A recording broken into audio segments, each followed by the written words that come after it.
আসসালামু আলাইকুম। আশা করি সবাই ভালো আছেন। আজকে আমি আপনাদেরকে মাটি পড়া বশীকরণ দিব, যেটা মাটি মানে যার উপর প্রয়োগ করবেন তার পায়ের নিচের মাটি দিয়ে আর কি। এই বশীকরণটা খুবই কার্যকর হয়।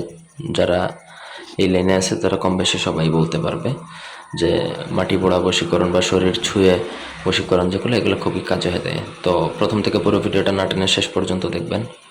আমার চ্যানেলটা সাবস্ক্রাইব করবেন, লাইক কমেন্ট শেয়ার করবেন। ব্যক্তিগত যে কোনো প্রয়োজন বা যে কোনো কাজ আমাদেরকে দিয়ে করাতে চাইলে স্ক্রিনে দেওয়া নাম্বারে সরাসরি ফোনে, হোয়াটসঅ্যাপে অথবা ইমোতে যোগাযোগ করে যে কোনো কাজ করাতে পারবেন, দেশে বা দেশের বাইরে থেকে। তো এখানে মন্ত্র যেটা, সেটা হচ্ছে ধুল ধুল ধুলিয়া এই ধুল পড়াই দিনু অমুকের লাগিয়া জায়গার নাম অমুকের জায়গার নাম বলতে হবে। হাত জলুক পা জলুক জলুক মাথার কেশ, আমাকে না দেখিল তোর কলিজা পুইড়া হইব শেষ। তো খুবই সহজ এবং সাবলীল ভাষার মন্ত্র, সিদ্ধ করা আছে, মুখস্থ করলেই সিদ্ধ হয়ে যাবে। এই অনুমতির জন্য ভিডিওতে 5টা কমেন্ট করলে অনুমতি পাবেন।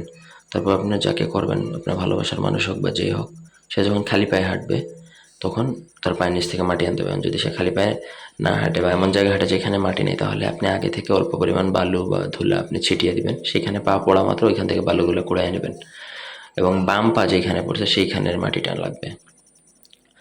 তারপর ওই মাটিটা এনে আপনাকে এই মন্ত্র 5বার করে 5টা ফু দিবেন। তারপর তার মাথায় ছিটাতে হবে এবং অমুকের স্থানে তার নাম বলতে হবে।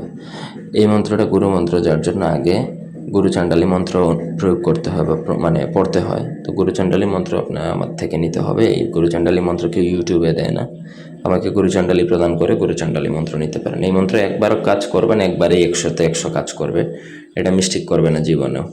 আশা করি বুঝাইতে পারছি। তো এই ছিল আজকের ভিডিও। ধন্যবাদ সবাইকে।